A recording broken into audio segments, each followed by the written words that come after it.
राम राम मित्रों, राम राम राम राम। जय श्री राम, जय श्री राम, जय श्री राम, जय श्री राम। आओ आशीर्वाद ओडिया पेज रे पुणे आपण मान समस्त को स्वागत। मैं अकस्मात लाइव आसिली पेज रे।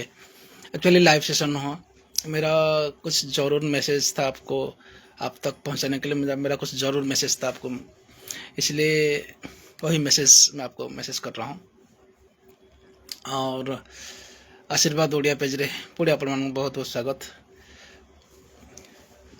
एम लाइव सेशन नुह आज मु हठात एमती मेसेज मत जानवा को मिलला कि मारदा पूर्व थर भली मारदा महोत्सव बोली वर्तमान योजना चलती। तार प्रारंभिक प्रस्तुति पर्व ए वर्षर आरंभ है। तो पिछला सेशन रे भी आम कमेंट करथिलु मालूम ना। तो ए उत्सव को प्रकार हेले भलो होंता, ए प्रकार उत्सव को प्रकार हेले भलो होंता, लोक मान ऊपर भलो प्रभाव पड़ता आरो बोले। तो एबे तो पावर पार्टी पावर आमर ना नहीं आमर सब श्रद्धेय बड़ कथा होची आमर श्रद्धेय मिटू भाई वर्तमान अछन पावर रे। आ तांकर नेतृत्व रे एथरर मारदा महोत्सव परिचालित हेबो। तो इसलिए मु जरूरी अनुभव कली कि निश्चित भाव आपण मान मोर संदेश आपण मान आप तक मेरा संदेश पहुंचना जरूरी है। यह समझकर मैं आपको एक मैसेज भेज रहा हूँ। और विश्वास करुच्ची वार्ता मोर ये संदेश बिटू भाई तक पहुंचे आपण मैंने मालूम है ना। तो बहुत सौभाग्य, बहुत गर्व गौरवर विषय जे पूरी जगन्नाथ संस्कृति रे आम अंशीदार होगापी बोली आमको अवसर मिलूँ। आम पलोसरावासी को, पलोसरा ब्लॉकवासी को पूरी जगन्नाथ संस्कृति सहित संश्लिष्ट होता सहित समांतर भाव आम किसी महत्वपूर्ण पदक्षेप नापी बोली आमको आज जो अवसर मिलूँ से सब बहुत सौभाग्यर कथा। मैं उम्मीद करुच्ची आपण मान पाखे निश्चित भाव मेरा आवाज सही ढंग से पहुंच रहा है। हाँ,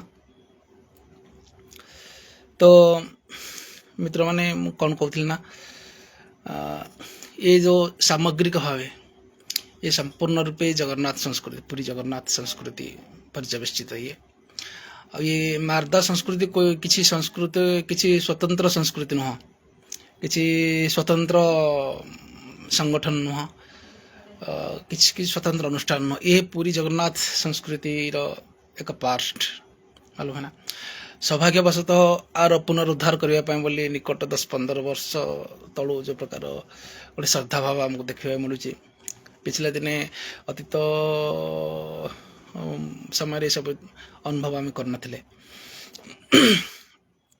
तो मित्रों अभी देखो आम को अवसर मिलूँ कार्यक्रम परिचालना करने। आ पूर्व आम दर्शक होते मतामत व्याख्यान करते कि टाइप भल हम से टाइप भल हम। मो योजना मो विचार मुझे संदेश दूसरी कि आम ये कार्यक्रम करने पूर्व तो आप अलरेडी तार परिचालना परिषद परिचालना कमिटी केमती कार्यक्रम परिचालना आवश्यकता कर और आप बोली जेको व्यवस्था हो, किंतु आम तो संगठन कर तृणमूल स्तर में संगठन कर सफलता भी पाई। तो मोर मेसेज आप पठुचे कि गोटे प्रचार रथ बाहर कर, मालूम है ना। प्रचार रथ बाहर कर और प्रचार रथर आम जब फ्लेक्स प्रिंट करते से फ्लेक्स प्रिंट करके गोटे टेम्पो टैक्सी गोटे गाड़ी कर ता चारिपका जगन्नाथ महाप्रभुर फोटो रहा, महाप्रभु फोटो रहा, मारदा मंदिर फोटो रहा, पूरी जगन्नाथ मंदिर फोटो रहा। माने एम गोटे मारदा रथ से प्रचार गाड़ी नाम था मारदा रथ, मारदा रथ बोले से आगामी तो मसे भर प्रोग्राम हो जाए ना। या भितर तो से मारदा रथ गोटे प्रचार रथ तैयार कर आ भितर हरिनाम संकीर्तन सहित घंट मृदंग सहित हरिनाम संकीर्तन सहित आसी किसी आम जी गाना लगे बुलाऊे गाड़ी सेमती नुह ता भितर संकीर्तन हम से गाड़ी भितर ମାମୁଲି ତା ଗୋଟେ ରଥ କରିବ, ପ୍ରଚାର ରଥ କରିବ। ପ୍ରଚାର ରଥ କଲା ପରେ ତାର ଚାରିପଖା ଫଟୋ ରଖିବ, ମାରଦା ମନ୍ଦିରର ଫଟୋ ରଖିବ ଆଉ ଜଗନ୍ନାଥ ମହାପ୍ରଭୁଙ୍କର ଫଟୋ ରଖିବ ହେଲା। ଫଟୋ ରଖି ଧ୍ୱଜା, ଭଗବାନଙ୍କର ଧ୍ୱଜା ଉଡ଼ୁଥିବ। ତାପରେ ସେଇ ତା ଭିତରେ ଘଣ୍ଟା ମୃଦଙ୍ଗ ସଂକୀର୍ତ୍ତନ ସହିତ ସେ ପ୍ରଚାର ରଥ ବାହାରିବ। ଆଉ ଏ ପ୍ରଚାର ରଥ ପ୍ରତି ଗ୍ରାମର ଗଳିକନ୍ଦିକି ଯିବ। ପୋଲସରା ବ୍ଲକ ଆଉ ବୁଗୁଡ଼ା ବ୍ଲକ ଆଉ ପାଖବଗା ବୁଢ଼ାଆମ୍ବ, ଆସ୍କା, ଯେତେ ଆମର ସେ ପାଖବଗା ଯେତିକି ଅଞ୍ଚଳ, ଆସ୍କା ଆସ୍କା କବି ସୂର୍ଯ୍ୟନଗର, ବୁଗୁଡ଼ା, ବୁଢ଼ାଆମ୍ବ, କୋଦଳା, ଏତିକି ଏରିଆର ପ୍ରତି ଗଳିକନ୍ଦି ସେ ପ୍ରଚାର ଯିବ। ଆଉ ଏଇ ଅବସରରେ ଆମେ କିଛି, ଯେମିତି ଆମେ ମୁଠି ଚାଉଳ ସଂଗ୍ରହ କରୁଥିଲେ, କିଛି ଅନୁଦାନ ବି ସଂଗ୍ରହ କରିବା ହେଲା। ପ୍ରଚାର ରଥ ହେବ କି ମାରଦା ମହୋତ୍ସବ ହେଉଛି। ମାରଦା ମହୋତ୍ସବ କିଛି ଏକ ସ୍ଥାନୀୟ ସଂଗଠନ ନୁହଁ, କୌଣସି ସୀମା ପରିଭୁକ୍ତ ସଂଗଠନ ନୁହଁ। ଆମ ପାଖରେ ଯଦି ସେତିକି ଶ୍ରଦ୍ଧା ଥାନ୍ତା, ସେତିକି ଆମ ପାଖରେ ସାମର୍ଥ୍ୟ ଥାନ୍ତା, ହୁଏତ ଆମେ ମାରଦା ମହୋତ୍ସବକୁ ସମଗ୍ର ଓଡ଼ିଶାରେ ପ୍ରଚାର କରିଥାନ୍ତେ। ସମଗ୍ର ଓଡ଼ିଶା ଜାଣିଥାନ୍ତା କି ଗଞ୍ଜାମ ଜିଲ୍ଲାରେ ପୋଲସରା ବ୍ଲକରେ ମାରଦା ମହୋତ୍ସବ ହେଉଛି ବୋଲି। ଆଉ ଆମ ପାଖରେ ତ ସେତିକି ସୁଅବସର ନାହିଁ, ସେତିକି ସକ୍ଷମତା ନାହିଁ କି ଆମେ ଆମ ମାରଦା ସଂସ୍କୃତିକୁ ସମ୍ପୂର୍ଣ୍ଣ ଓଡ଼ିଶାରେ ପ୍ରଚାର କରିବା ନୁହଁ। ତଥାପି ସେତିକି ହେଇପାରିବ ଆମେ ଦୂରଦର୍ଶନ ଚ୍ୟାନେଲ ମାଧ୍ୟମରେ, ଏମିତି ଆମର ରାଜନୈତିକ ସୂତ୍ରରୁ ଆମେ ପ୍ରଚାର କରିପାରିବା ରାଜ୍ୟ ସ୍ତରରେ। କିନ୍ତୁ ଆମର ଆଞ୍ଚଳିକ ଭାବେ ଏମିତି ଗୋଟେ ମାରଦା ରଥ ବାହାର କରାଯାଉ। ସେ ରଥ ପ୍ରତିଦିନ ସକାଳ 6ରୁ ସନ୍ଧ୍ୟା 6 ଯାଏଁ ସେ ଗ୍ରାମାଞ୍ଚଳରେ ଭ୍ରମଣ କରୁ। ଭ୍ରମଣ କରିବା ଭିତରେ ଯେତିକି ଆମକୁ ଅନୁଦାନ ବି ସଂଗ୍ରହ ହେବ, ସେ ଅନୁଦାନ ବି ନେଇକି ଆସିବା। ଏଠି ତ ତାପରେ ନନଷ୍ଟପ୍ ମାରଦା ଉତ୍ସବ କେମିତି ଥିଲା ମୁଁ ଜାଣିନି, କିନ୍ତୁ ମାରଦା ମଣ୍ଡପ ନିକଟରେ ନନଷ୍ଟପ୍ ଯଜ୍ଞ, ଯେମିତି ଅଖଣ୍ଡ ନାମ ଯଜ୍ଞ, ମୃତ ଯଜ୍ଞ, ଅନ୍ନ ଯଜ୍ଞ ଏ ବ୍ୟବସ୍ଥା ରହୁ।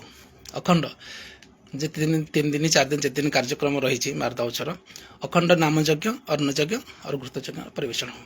ଏହାର ପ୍ରଚାର ରଥର ଯାହା ଅନୁଦାନ ସଂଗ୍ରହ ହେବ ସେଇଟା ଏଇ ପାଣ୍ଠିକୁ ଆସୁ। ଓକେ, ଆକୁ ଗଭୀର ଭାବରେ ବିଶଦ ଭାବରେ ଆକୁ ଆଲୋଚନା କରିକି ପ୍ରୋଗ୍ରାମକୁ ସାକାର ରୂପ ଦେବ।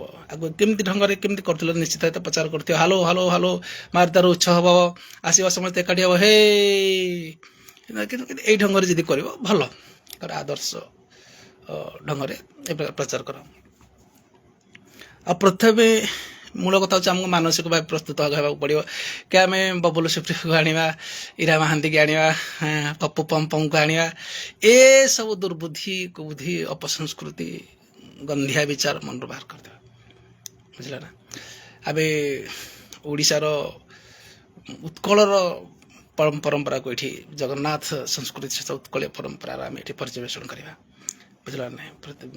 କେମିତି ହେବ କ'ଣ କହୁଛି, କିନ୍ତୁ ତା ପୂର୍ବରୁ ମୋର ଏଇ ବାର୍ତ୍ତା ମିଠୁ ଭାଇ ତକ କିନ୍ତୁ ପହଞ୍ଚୁ, ସେଟା ହେଉଛି ମୋର ବହୁତ ବଡ଼ ଅଭିଳାଷ। ପ୍ରଚାର ଥିଲା ପରେ ଏବେ ଦେଖ ମିଠୁ ଭାଇଙ୍କ ହାତକୁ ପାୱାର ଆସିଛି।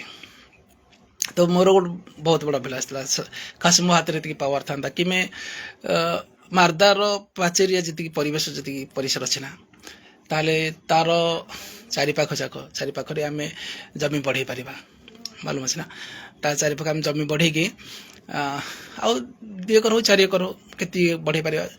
କାହିଁକି ଫାଷ୍ଟ ମାଇଣ୍ଡ ସେଟ୍ ହେବାକୁ ପଡ଼େ, ଆମ ମନ ଭିତରେ ଧାରଣା ଆସିବାକୁ ପଡ଼େ ଯେ ମାରଦା ଏକ ସ୍ଥାନୀୟ ସଂସ୍କୃତି ନୁହଁ।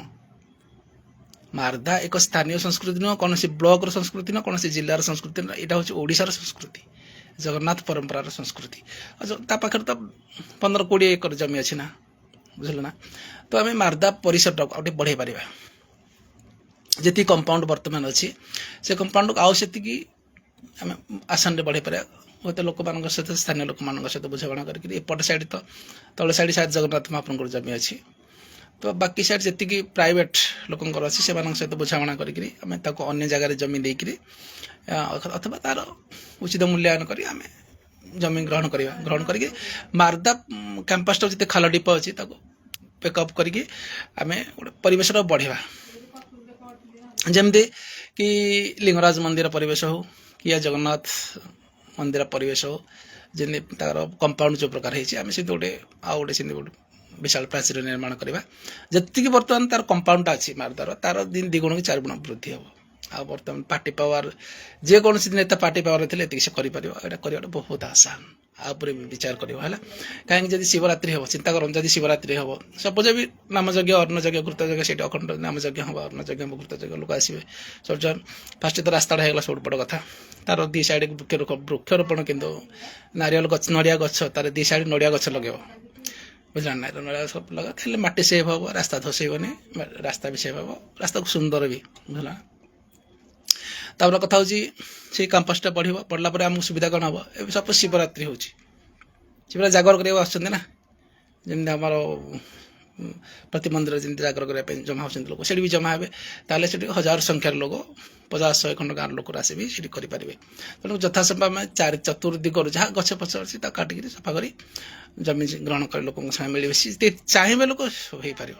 ସମ୍ଭବ କ୍ୟାମ୍ପସଟା ତାର ବଢ଼ାନ୍ତୁ ତାର ପରିସର ବଢ଼ାନ୍ତୁ ତାକି ଉତ୍କଳୀୟ ରାଜ୍ୟସ୍ତରୀୟ ପରମ୍ପରା ଲୋକଙ୍କର ଉପରେ ଧାରଣା କିଛି ନାହିଁ ଲୋକଙ୍କର ଉପରେ ଧାରଣା କିଛି ନୁହଁ ବୁଝିଲା ନା ନାହିଁ କିନ୍ତୁ ଏଟା ବିଶେଷତା ହେଉଛି ଏଟା ଉତ୍କଳୀୟ ପରମ୍ପରା ରାଜ୍ୟସ୍ତରୀୟ ପରମ୍ପରା ତେଣୁ ସେହି ହିସାବରେ ଆମେ କେତିକି ହେବ ବଢ଼େଇ ପାରିବା ଆମେ ସେଟା ଆମେ ଆଲୋଚନା କରିବା ବୁଝିଲା ନାହିଁ ଆଉ ପାର୍ଟି ପାୱାର କଥା କିଏ ପାର୍ଟିରେ ପାୱାର ଥିଲେ କିଏ କ'ଣ କରିପାରୁଛି ସେଇଟା ହେଉଛି ବଡ଼ କଥା ବୁଝିଲା ନାହିଁ ଆଉ ସେ ଉପରେ ମୁଁ ଆଲୋଚନା କରୁନି ଆଉ ଦିଗ ବଦଳିଯିବ ବୁଝିଲ ତ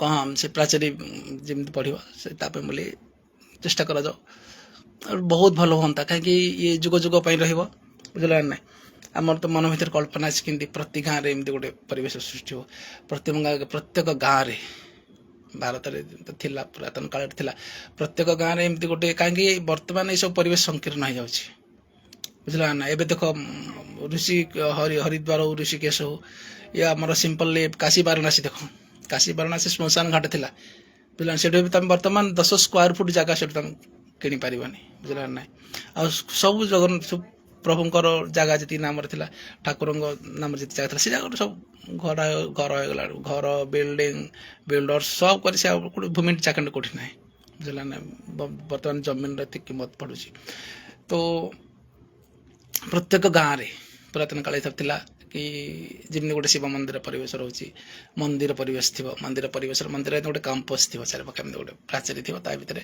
ଗାଁଟା ଯାକ ଲୋକ କେମିତି ବର୍ଷରେ 2-4 ଥର ଏକାଠି ହେଇପାରିବେ କିଛି ଓଷାବ୍ରତ କରିପାରିବେ ଏମିତି ବ୍ୟବସ୍ଥା ଥିଲା ବୁଝିଲା ନାହିଁ ଆମର ତ ସ୍ୱପ୍ନ ସେମିତି ଥିଲା ବିଶ୍ୱ ହିନ୍ଦୁ ପରିଷଦ ପାଇଁ ବୋଲି ତ ମୁଁ ବହୁତ ଥର ଏମିତି ପ୍ରସ୍ତାବ ଦେଇଛି ବିଶ୍ୱ ହିନ୍ଦୁ ପରିଷଦ ଏମିତି କିଛି ଉଦ୍ୟମ କରୁ ଯେ ପ୍ରତି ଗାଁରେ ନ ହଉ ଗୋଟେ 5-6 ଖଣ୍ଡ ଗାଁରେ ଏମିତି ଗୋଟେ ମନ୍ଦିର ପରିବେଶ ରହୁ ଯୋଉଠିକି ଗାଁଟା ଯାକ ଲୋକ ବସିକିରି ଓଷାବ୍ରତ ହଉ କି ଶିବରାତ୍ରି ପାଳନ କରିପାରିବେ ବୁଝୁଛନ୍ତି ନା ତ ମୁଁ ବହୁତ ଥର ଭାବିଛି ବହୁତ ଥର ଖାଲି ବସିଲା ସମୟରେ ଏମିତି କଳ୍ପନା କରିଥିଲି କି ମାର୍ଦା ପରିବେଶଟା ମାର୍ଦାର କମ୍ପାଉଣ୍ଡଟା ଯଦି ଏତିକି ବିସ୍ତାର ହେଇଥାନ୍ତା କେତେ ବଢ଼ିଆ ହେଇଥାନ୍ତା ତା ସାଙ୍ଗ ତାକୁ ଧରି ସେଠି ଆମେ ଲଜିଂ ବି କରିପାରିବା ଆଉ ଲଜିଂର କ'ଣ ଶାସ୍ତ୍ରୀୟ ଭାଷା ଲଜିଂ ମାନେ ଲଜିଂ ବୋର୍ଡ କୋଷ୍ଟିଂ ମତଲବ ସେ ଗୋଟେ ଅଲଗା ମିନିଂ ଯାଉଛି କିନ୍ତୁ ବିଶ୍ରାମଗାର ନା ଧର୍ମଶାଳା ଏକ୍ଜାକ୍ଟଲି ଧର୍ମଶାଳା ସେ ପାଖରେ ଆମେ ଧର୍ମଶାଳା ବି ସ୍ଥାପନ କରିପାରିବା ଆଉ ପାଣି ତ ଆଭେଲେବଲ୍ ବୁଝିଲା ନା କିଛି ଅସୁବିଧା ନାହିଁ ବୋରୱେଲ୍ ସେଠି ଧର୍ମଶାଳା ବି କରିପାରିବା ଆଉ ମୁଁ ବିଶ୍ୱାସ କରୁଛି ମୋର ବହୁତ ବଡ଼ ଆଶା ମିଟୁ ଭାଇ ତାଙ୍କ କାର୍ଯ୍ୟକାଳ ଭିତରେ ଗୋଟେ ଧର୍ମଶାଳା ସେଠି ଗୋଟେ ସ୍ଥାପନ କରନ୍ତୁ କାହିଁକି ଗୋଟେ ଭିଜିଟର ଆସିବେ ବାହାରୁ ଦର୍ଶକ ଆସିବେ କେଉଁଠୁ ପର୍ଯ୍ୟଟକ ଆସିବେ ତ ସେଠି 2-4 ଦିନ କି ସପ୍ତାହରେ କେମିତି ରହିପାରିବେ ଆଉ ତାଙ୍କ ପାଇଁ ସେମିତି ରହିବା ପାଇଁ ବ୍ୟବସ୍ଥା ହେଇପାରିବ ସୁବିଧା ଧୀରେ ଧୀରେ ହେବ ଜନବସତି ହେବ ଯଦି ଇଚ୍ଛା କରିବେ ବୁଝୁଛନ୍ତି ନା ନାହିଁ ଏମିତି ସବୁ ଯୋଜନା ମନରେ ଭାବରେ ଖାଲି ବସିଲା ସମୟରେ କ'ଣ ଭାବିବା ବୁଝୁଛନ୍ତି ନା ଏସବୁ ହେଉଛି କଥା ତ ଆଜି ଆମ ପାଖରେ ଗୋଟେ ସୁଅବସର ଆସିଛି କି ମାର୍ଦା ସଂସ୍କୃତିକୁ ଆମେ ଜଗନ୍ନାଥ ସଂସ୍କୃତିରେ ଆମେ ଅଂଶୀଦାର ଜଗନ୍ନାଥ ସଂସ୍କୃତି ସହିତ ଆମକୁ ସଂଶ୍ଳିଷ୍ଟ ରାଜ୍ୟ ସ୍ତରରେ ଜଗନ୍ନାଥ ସଂସ୍କୃତି ସହିତ ଆମକୁ ସଂଶ୍ଳିଷ୍ଟ ହେବା ପାଇଁ ଭଲ ଅବସର ମିଳୁଛି ଆଉ ତାର ଉତ୍ତରଦାୟିତ୍ୱ ତାର ପ୍ରତିନିଧିତ୍ୱ କରିବା ପାଇଁ ବୋଲେ ଆମ ପାଖରେ ଆଜି ଡୋରି ଅଛନ୍ତି ନା ତାକୁ ସୁଚାରୁ ରୂପରେ ଆମେ କେମିତି କରିପାରିବା ଆକୁ ପରିଚାଳନା କରିବା ପାଇଁ ବୋଲେ ଆମେ ହୁମାନ ସାଗର ଇରା ମହାନ୍ତି ପପୁ ପମ୍ ଓଡ଼ାକୁ ଡାକି ସଂସ୍କୃତି ଶବ୍ଦ ଏଇ ଆର ସବୁ ପରମ୍ପରାକୁ ଦୁର୍ନୀତିଗ୍ରସ୍ତ ଗନ୍ଧିଆ କରନ୍ତୁ ନାହିଁ ଦୁର୍ଗନ୍ଧଯୁକ୍ତ କରନ୍ତୁ ନାହିଁ ଏସବୁ କେବେ ଭୁଲରେ ପରିକଳ୍ପନା କରିବେନି ବୁଝିଲା ନା ନାହିଁ ଏକ ସାଂସ୍କୃତିକ କାର୍ଯ୍ୟକ୍ରମ ସାଂସ୍କୃତିକ ଏଇ କାର୍ଯ୍ୟକ୍ରମରେ ଦେଖନ୍ତୁ ଯେଉଁ ପର୍ଯ୍ୟନ୍ତ ମୋ ବିଚାରଧାରାକୁ ଆସିବ ଆପଣ ଯେଉଁ ପର୍ଯ୍ୟନ୍ତ ଆପଣଙ୍କର ଉଦ୍ଦେଶ୍ୟ ନିର୍ଦ୍ଦିଷ୍ଟ ନାହିଁ उद्देश्य निर्देश ना से पर्यटन आपन दिशा ठीक हो पारे केवे भी ठीक हेनी बुझे ना तेणुकर जो पर्यटन आपण मन में धारणा ना कि ये जगन्नाथ संस्कृति जगन्नाथ परंपरा से पर्यंत केमी परिचालन करें से सुबुद्धि आपण दिमाग को आसबनी से सत भावना आप दिमाग प्रथम भावती जगन्नाथ परंपरा जगन्नाथ संस्कृति तो आमको 3-4 दिन भीतर जगन्नाथ संस्कृति जगन्नाथ परंपरा ही विस्तार करार अच्छे बुझला ना यहाँ हूँ गोटे राज्यस्तरीय उत्सव फास्ट तुम कॉन्सेप्ट क्लियर कर ये हूँ एक राज्यस्तरीय उत्सव ये कौन ग्रामांचल उत्सव ना कि ये कौन सांस्कृतिक संगठन उत्सव ना कि गोटे कल्चरल ऑर्गेनाइजेशन किसी गोटे क्लब ये अनुष्ठान ना ये हूँ एक राज्यस्तरीय उत्सव शायद लोग जानी ना किंतु आगामी दिन लोग जानवे मार्द संस्कृति का राज्यस्तरीय उत्सव बुझला ना तो ये बोले आम चेष्टा करिया कि राज्यस्तरीय ढांचा प्रोग्राम करवा गीतिनाट्य परिवेशन करवा गीतिनाट्य जोटा कि जगन्नाथ संस्कृति आधारित बुझला ना तुम जेकोसी कर रामलीला कर कृष्णलीला कर जहाँ कि कर किंतु संपूर्ण संपूर्ण आध्यात्मिक सांस्कृतिक धारा भितर ही आमर प्रत्येक कार्यक्रम आयोजन करा दरकार बुझला ना से आने टोकी मान आनिक अधा लंगड़ा कर लचेबा ये विचार ये दुर्बुद्धि जम्मा जम्मा जम्मा मिठू भाई को मोर व्यक्तिगत भाव अनुरोध यमी दुर्व्यवस्था न हो गला गत दिन जो होता ये सब जंघ पर्यंत ड्रेस पिंधि आसी टोकी गुड़ा नाचुले जगन्नाथ उत्सव हाँ एगुड़ा कौन जगन्नाथ उत्सव एटा कौन डांस शो ये कौन कार्यक्रम कौन डांस शो एटा कौन ना मॉडर्न डांस सेंटर ये जगन्नाथ संस्कृति जगन्नाथ परंपरा ये जगन्नाथ ओडिसी नृत्य परिवेशन कर और सब बड़ कथा आमर पाखपुका जी अच्छे शिशु मंदिर पलोसरा ब्लॉक जी प्रतिष्ठित शिशु मंदिर अच्छी से प्रोग्राम 15 दिन 20 दिन कि जदि आपण पाखे मासे टाइम अच्छी मासे टाइम समय दियो ध्यान दे शुणु मोर योजना कौन मासे पूर्व इंस्ट्रक्शन दियो प्रस्ताव दियो कि मारदा महोत्सव हो आपण स्कूल तरफ गोटे गीतिनाट्य करूँ आम आपको स्टेज सुजोग देवु 2 घंटा 3 घंटा 4 घंटा आम सुजोग देवु प्रत्येक आम पलोसरा ब्लॉक में जितना अच्छा 10टा 15टा 25टा जी शिशु मंदिर अच्छी प्रतिष्ठित शिशु मंदिर अच्छी सूचना दियो कि आमको आप आपण को 4 दिन भीतर आप स्कूल को 2 घंटा को स्कूल 4 घंटा को 3 घंटा कि 2 घंटा घंटा घंटा प्रोग्राम दिंतु आज गोटे दिन रे आम 2-3टा स्कूल पिला लेकिन 2-3टा प्लट आम कर मधुसूदनपुर शिशु मंदिर आसते ये शासन चिड़िकपुरा शासन शिशु मंदिर आसते ये पलोसरा राष्ट्रीय स्वयंसेवक संघ शिशु मंदिर आसते गोटे प्रोग्राम कले तेणु प्रत्येक स्कूल को गोटे स्कोप दियो कि लिंगराज गर्ल्स हाई स्कूल अच्छी गोटे प्रोग्राम दियो कि मारदा महोत्सव हो स्कूल तरफ गोटे प्रोजेक्ट दिंतु 2 घंटा हो घंटा के हो गोटे गीतिनाट्य परिवेशन करूँ कला सी चूज कर किए कौन चूज कर टाइप करूँ मूल उद्देश्य रोचे एक आम पिला स्कोप मिलला आमर स्थानीय पिला स्कोप मिलला से प्रतिभा प्रदर्शन करेंगे द्वितीय कथा हूँ लोक संस्कृति सहित संबद्ध है लोक संस्कृति सहित भी लोक आटाचमेंट हो पारे बुझीपार ना नहीं आमती के भावे कहीं प्रति घंटा ये जो कार्यक्रम आप 3 दिन र3 दिन प्रति घंटा मूल्यवान आगे भावे आम आ भर जा टे धरधार झनठान कविता परिवेशन टे करवा नाना पाटेकर अमिताभ बच्चन धर्मेंद्र डायलॉग टे प्रदर्शन करवा कलाकार को आनिकी सब कटकर झांकरपुर डांस पार्टी बलांगीर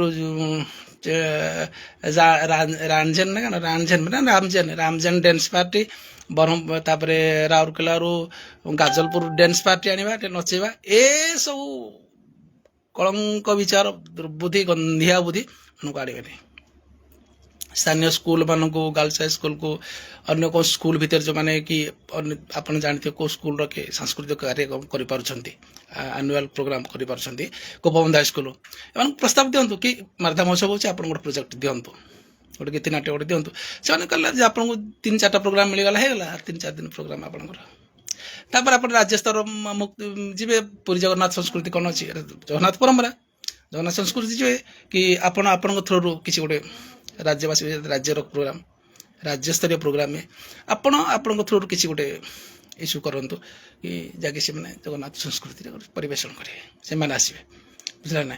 ବାକି ଆ ସହିତ ଆପଣ ଆ ଭିତରେ ବି କିଛି ଟାଇମ୍ ବଞ୍ଚୁଛି ତାହେଲେ ସ୍ଥାନୀୟ ଲୋକନୃତ୍ୟ, ଗଞ୍ଜାମ ଜିଲ୍ଲାର ଲୋକନୃତ୍ୟ କ'ଣ ଅଛି, ବଲାଙ୍ଗୀର ଜିଲ୍ଲାର ଲୋକନୃତ୍ୟ କ'ଣ ଅଛି, କଳାହାଣ୍ଡି ଜିଲ୍ଲାର ଲୋକନୃତ୍ୟ ଅଛି, ବାଲେଶ୍ୱର ଜିଲ୍ଲାର ଲୋକନୃତ୍ୟ କ'ଣ ଅଛି, ଏଗୁଡ଼ା ହେଉଛି ବାଦ କଥା।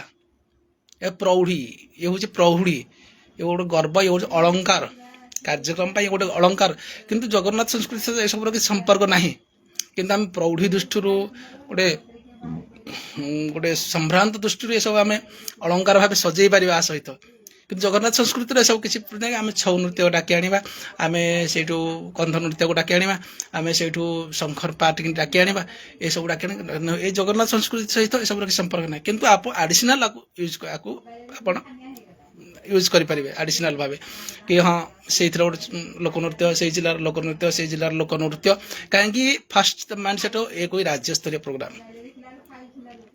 ବୁଝିଲା ନା। ଫାଷ୍ଟ ଆପଣ କ୍ଲିୟର ହୁଅନ୍ତୁ, ଦୃଢ଼ ହୁଅନ୍ତୁ ଯେ ହେଉଛି ରାଜ୍ୟସ୍ତରୀୟ ପ୍ରୋଗ୍ରାମ, ସମ୍ପୂର୍ଣ୍ଣ ଓଡ଼ିଶାର ପ୍ରୋଗ୍ରାମ ଇଏ, ବୁଝିଲା ନା। ତ ବାଦରେ ତାକୁ ଯେତିକି ମିଳିଲା, ଯେତିକି ଆଭେଲେବୁଲ୍ ଆପଣଙ୍କ ପାଇଁ ଯେତିକି ପାଇପାରିଲେ, ସୁବିଧା ସୁଯୋଗ ହେଲା, ତ ଏମିତି ସ୍ଥାନୀୟ ଲୋକନୃତ୍ୟକୁ ବି ଅବସର ଦିଅନ୍ତୁ। ଆଉ ସମ୍ପୂର୍ଣ୍ଣ ରୂପେ ଆମର ଉଦ୍ଦେଶ୍ୟ ହେଉଛି ମାର୍ଦ୍ଦ ସଂସ୍କୃତି, ରାଜ୍ୟସ୍ତରୀୟ ସଂସ୍କୃତି। ଆଉ ଉଦ୍ଦେଶ୍ୟ ରହିବ ଆମେ ପ୍ରୋଗ୍ରାମ କରିବା, ଟେଣ୍ଟ ଆଣିବା, ଷ୍ଟେଜ୍ କରିବା, ଷ୍ଟେଜ୍ ଏତେ ପ୍ରକାର 1000 ପ୍ରକାର ଲାଇଟ୍ ଲଗେଇକିରି ପଇସା ବର୍ବାଦ କରିବାର ବିଚାର କରନ୍ତୁନି। ଆମେ ଦାନ ସଂଗ୍ରହ କରି 8-10 ଟଙ୍କା, କାହାଠୁ 5 ଟଙ୍କା, କାହାଠୁ 100 ଟଙ୍କା, କାହାଠୁ 50 ଟଙ୍କା କଲେକ୍ସନ୍ କରି ଆମେ ପ୍ରୋଗ୍ରାମ କରିବା, ବୁଝିଲା ନା। ତେଣୁକରି ଏମିତି କି ଭାବିବନି କି ଆମେ 1000 ପ୍ରକାର ଝିକଝାକ ଲାଇଟ୍ କରିବା, କିଛି ଦରକାର ନାହିଁ, କୌଣସି ପ୍ରକାର ଦରକାର ନାହିଁ। ଏ 1000 ପ୍ରକାର ଝିକଝାକ ଲଗାଇବା ଏକ ମନ୍ଦିର, ଏକ ଈଶ୍ୱରୀୟ ପରମ୍ପରା, ଏକ ଆଧ୍ୟାତ୍ମିକ ପରମ୍ପରାକୁ, ଏକ ସାଂସ୍କୃତିକ ପରମ୍ପରାକୁ ବିକୃତିକରଣ କରାଯାଉଛି, ଯେଉଁ ବିଭିନ୍ନ ପ୍ରକାର ରଙ୍ଗ ବେରଙ୍ଗର ଲାଇଟ୍ ଲଗେଇକିରି। ତେଣୁକରି ଏ ସାଜସଜ୍ଜା ଆଡ଼ମ୍ବର ଦୂରରେ କି ଫାଷ୍ଟ ଆପଣ କନସେପ୍ଟ କ୍ଲିୟର କରନ୍ତୁ, ଏ ଗୋଟେ ଆଧ୍ୟାତ୍ମିକ, ଏକ ସାଂସ୍କୃତିକ କାର୍ଯ୍ୟକ୍ରମ, ଏ କୌଣସି ନାଟଯାତ୍ରା ନୁହଁ କି ଟୋକିମାନଙ୍କୁ ଆଣିବା ଡ୍ରେସ୍ ପିନ୍ଧିକି ନଚେଇବା, ଏ ଡ୍ୟାନ୍ସ ଗ୍ରୁପ୍ ଆଇବେ, ସେ ଡ୍ୟାନ୍ସ ଗ୍ରୁପ୍ ଆଇବେ, ସେ ଡ୍ୟାନ୍ସ ଗ୍ରୁପ୍ ଆଇବେ, ସେ ଡ୍ୟାନ୍ସ ଗ୍ରୁପ୍ ଆଇବେ। ଏଇଟା କ'ଣ ଦଣ୍ଡନାଚ ଥିଏଟର ହେଇଛି କି? ନୁହଁ, ଏ ସାଂସ୍କୃତିକ ଜଗନ୍ନାଥ ପୁରୀ ସଂସ୍କୃତିର ଏ ପରମ୍ପରା। ଆଉ ଆଜି ଆମ ହାତକୁ ସୁଯୋଗ ଆସିଛି, ଆମେ ଆମର ଯୋଗ୍ୟତା ଅନୁସାରେ, ଆମେ ଆମର ଅଭିଜ୍ଞତା ଅନୁସାରେ, ଆମର ଅନୁଭବ ପରିପକ୍ୱତା ଅନୁସାରେ ଆମେ ଏ କାର୍ଯ୍ୟକ୍ରମ ବଢ଼େଇବା। ଆଉ ଆମକୁ ଏ ଅବସର ମିଳିଛି, ତେଣୁକରି ଏମିତି କରନ୍ତୁ। ଆପଣଙ୍କର ନିକଟବର୍ତ୍ତୀ ଶିଶୁ ମନ୍ଦିର ଯେଉଁ ଅଛନ୍ତି, ଯେଉଁମାନେ କି କରିପାରିବେ, ଏମିତି 5-6ଟା ଶିଶୁ ମନ୍ଦିରକୁ ଦିଅନ୍ତୁ 15 ଦିନ 20 ଦିନ ପୂର୍ବରୁ, କି ଆଗାମୀ ପ୍ରୋଗ୍ରାମ ପାଇଁ ବୋଲି ଆପଣ କିଛି ଗୋଟେ ପ୍ରୋଜେକ୍ଟ ଦିଅନ୍ତୁ, ଘଣ୍ଟାକିଆ 2 ଘଣ୍ଟାକିଆ ଗୋଟେ ପ୍ରୋଜେକ୍ଟ ଦିଅନ୍ତୁ, ବୁଝିଲେ ନାହିଁ। ଏନି ହଉ, ଯଦି ନ ହେଇପାରିଲା ଯୁବ ସମାଜକୁ ନେଇକରି, ଗ୍ରାମବାସୀଙ୍କୁ ନେଇକରି ମଧ୍ୟ ଗୀତିନାଟ୍ୟର ପରିବେଷଣ ହଉ, ରାମଲୀଳା ହଉ, କୃଷ୍ଣଲୀଳା ହଉ, ଜଗନ୍ନାଥଙ୍କର ଲୀଳା ହଉ, ଅନେକ ପ୍ରକାର, ଏମିତି କଲେ ତୁମେ 10 ପ୍ରକାର ଗୀତିନାଟ୍ୟ ପରିବେଷଣ କରିପାରିବ। ଉଦ୍ଦେଶ୍ୟ ରହିବ, ସମ୍ପୂର୍ଣ୍ଣ ରୂପେ ଉଦ୍ଦେଶ୍ୟ ରହିବ କି ଲୋକମାନେ ଜାଣନ୍ତୁ ଜଗନ୍ନାଥ ପରମ୍ପରା କ'ଣ, ଜଗନ୍ନାଥଙ୍କର ଗୋଟେ ଅଂଶ ବିଶେଷ ଆମ ନିକଟରେ ଅଛି, ଆମ ପାଖରେ ଅଛି, ଆମର ବାରି ତଳେ ଅଛି ଜଗନ୍ନାଥଙ୍କ ପରମ୍ପରାର ଗୋଟେ ଅଂଶ ବିଶେଷ ବୋଲି, ବୁଝିଲା ନାହିଁ। ଆମେ ଏତିକି ଲୋକଙ୍କ ପାଖରେ ପହଞ୍ଚିବା ଦରକାର। କାହିଁକି ଲୋକଙ୍କର ଆଜି ପର୍ଯ୍ୟନ୍ତ ଏତିକି ବି ଧାରଣା ନାହିଁ, ଲୋକଙ୍କର ଆଜି ବି ଏତିକି ଧାରଣା ନାହିଁ। ଯଦି ଧାରଣା ଥାନ୍ତା, କାଲି ହ୍ୟୁମାନ ସାଗର ଆଣିବା, ହ୍ୟୁମାନ ସାଗରକୁ ଆଣିବା, ତାକୁ ଆଣିବା, ସେ ଆଣିବା, ଟିକେ ନଚେଇବା, ଏଇ ଡ୍ୟାନ୍ସ ପାର୍ଟି ଆଣିବା, ସେ ଡ୍ୟାନ୍ସ ପାର୍ଟି ଆଣିବା, ଏସବୁ ଦୁର୍ଗନ୍ଧ ନ ହେଇଥାନ୍ତା, ବୁଝିଲା। ମାର୍ଦ୍ଦ ସଂସ୍କୃତି, ରାଜ୍ୟସ୍ତରୀୟ ସଂସ୍କୃତି, ଆଉ ସମ୍ପୂର୍ଣ୍ଣ ରୂପେ ଜଗନ୍ନାଥଙ୍କର ଅଂଶୀଦାର ସଂସ୍କୃତି, ବୁଝିଲା ନାହିଁ। ଜଗନ୍ନାଥଙ୍କର ହିଁ ପରମ୍ପରା ଇଏ। ଆମେ ବହୁତ ଭାଗ୍ୟବାନ, ବହୁତ ସୌଭାଗ୍ୟଶାଳୀ ଯେ ଆମକୁ ଏମିତି ଗୋଟେ କାର୍ଯ୍ୟକ୍ରମରେ ଅଂଶଗ୍ରହଣ କରିବା ପାଇଁ ବୋଲି, ସେମିତି ଗୋଟେ କାର୍ଯ୍ୟକ୍ରମକୁ ଆଗକୁ ନେବା ପାଇଁ ବୋଲି ଆମକୁ ଆଜି ସୁଯୋଗ ମିଳିଛି, ଆମକୁ ଡୋରି ମିଳିଛି ହାତରେ, ବୁଝିଲା ନାହିଁ। ଆ ସହିତ ଆପଣମାନେ ବିଚାର କରିବେ ବର୍ତ୍ତମାନ ସ୍ଥାନୀୟ ପରିବେଶ, ସ୍ଥାନୀୟ ପରିସ୍ଥିତି ସହିତ ଏ ପ୍ରକାର ଯୋଜନାକୁ କେମିତି ଆମର ସାକାର ରୂପ ଦେବା, ବୁଝିଲା ନା। ଆ ପାଇଁ ବୋଲି ତ୍ୟାଗ, ଟିକେ ସମୟର ଆବଶ୍ୟକତା ରହିଛି, ସମୟ ଟିକେ ଦେବା। କାହିଁକି ଇଏ ଆମର ସମସ୍ତଙ୍କର ଯୋଗଦାନ, କାହା ପାଇଁ? ଏକ ଉତ୍କଳୀୟ ପରମ୍ପରା ପାଇଁ ବୋଲି, ଏକ ଜଗନ୍ନାଥ ପରମ୍ପରା। ଏଠି କିଏ ବ୍ୟକ୍ତିଗତ ଶ୍ରେୟ ନେବାର ନାହିଁ, କାହାକୁ ବ୍ୟକ୍ତିଗତ ଶ୍ରେୟ ମିଳିବାର ନାହିଁ, କାହାକୁ ଏଠି ସମ୍ମାନ କରିବାର ନାହିଁ, କି କାହାକୁ ଏଠି ଅପମାନ କରିବାର ନାହିଁ। ଆମେ କ'ଣ କରିପାରିବା? ଆମର ଏକ ଉତ୍କଳୀୟ ପରମ୍ପରାକୁ, ଆମର ଜଗନ୍ନାଥ ପ୍ରଭୁ ଜଗନ୍ନାଥଙ୍କର ସଂସ୍କୃତିକୁ ଆମେ ଆଗକୁ ନେବା ପାଇଁ ଆମେ କ'ଣ କରିପାରିବା? ଆମ ଦ୍ୱାରା କ'ଣ ହେଇପାରିବ? ଆମେ ଉଦ୍ୟମ କରିବା। ଆଉ ମୁଁ ତା ଜଷ୍ଟ ଖାଲି ଟିପ୍ସ ଦେଲି, ହିଣ୍ଟସ୍ ଦେଲି, ଆଉ ଉପରେ ଆପଣ ବିଶେଷ ଭାବେ ଗୋଟେ ଆଲୋଚନା କରିବେ, ବିସ୍ତାର ଭାବେ ଆଲୋଚନା କରିବେ, ଏକ ସାଥିରେ ବସିବେ, ମାର୍ଦ୍ଦାରେ ଯାଇ ବସନ୍ତୁ, ମନ୍ଦିର ପ୍ରାଙ୍ଗଣ ଭିତରେ ବସନ୍ତୁ, ବିଶେଷ ଉପରେ ଆଲୋଚନା କରିବେ। ଏଇ ଢଙ୍ଗରେ ଯଦି କରିବେ, ତାହେଲେ ଜୀବନରେ ଆପଣଙ୍କର ନାଁ ବି ସବୁବେଳେ ସଦା ରହିବ କି ହଁ, ଏମିତି ଗୋଟେ ସଂସ୍କୃତିକୁ ଆଗକୁ ନେବା ପାଇଁ, ଏମିତି ଗୋଟେ ସଂସ୍କୃତିକୁ ସମୃଦ୍ଧ କରିବା ପାଇଁ ବୋଲି ଏ ପ୍ରକାର ବିଚାରଧାରାର ଗୋଟେ ଆମେ ଆମେ ଗୋଟେ ପଦକ୍ଷେପ ନେଇଥିଲୁ, ଉଦ୍ୟମ କରିଥିଲୁ, ପ୍ରୟାସ କରିଥିଲୁ ବୋଲି। ଓକେ, ଆପରେ ବିଶେଷ ଭାବେ ଆଲୋଚନା କରି ଆକୁ ସାକାର ରୂପ ଦେବା ପାଇଁ ଅଧିକ ଟିକେ ରଙ୍ଗ ଦେବା ପାଇଁ ବୋଲି ଉଦ୍ୟମ କରି। ଓକେ, ମୁଁ ହଠାତ୍ ଶୁଣିଲି ମେସେଜ ବାର୍ତ୍ତା ମହୋତ୍ସବ ହେଉଛି, ତ ମୁଁ ଆଉ ଚୁପ୍ ରହିପାରିଲିନି, ବୁଝିଲା ନା। ଡ୍ୟୁଟି 12 ଘଣ୍ଟା ଡ୍ୟୁଟି, ତାପରେ ବି ଆସିଲି, ଫ୍ରି ହେଲି। ଫ୍ରି ହେଲା ପରେ ଡିନର କଲି ସଡନଲି ଡିନର କଲା ପରେ ମୁଁ ଆପଣମାନଙ୍କୁ ସଡନଲି ମେସେଜ କଲି। ଓକେ, चलो ठीक है, ମୁଁ ଭଲରେ ଅଛି, ମୁଁ ବହୁତ ଭଲରେ ଅଛି, ବହୁତ ଭଲରେ ଅଛି। ଓକେ, ଆପଣମାନେ ସବୁ ଭଲରେ ରୁହନ୍ତୁ। ଭଗବାନ ଜଗନ୍ନାଥ ଆପଣମାନେ ସମସ୍ତଙ୍କୁ ସୁଖରେ ରଖନ୍ତୁ। ଜୟ ଜଗନ୍ନାଥ, ଜୟ ଜଗନ୍ନାଥ, ଜୟ ଶ୍ରୀରାମ, ଜୟ ଶ୍ରୀରାମ।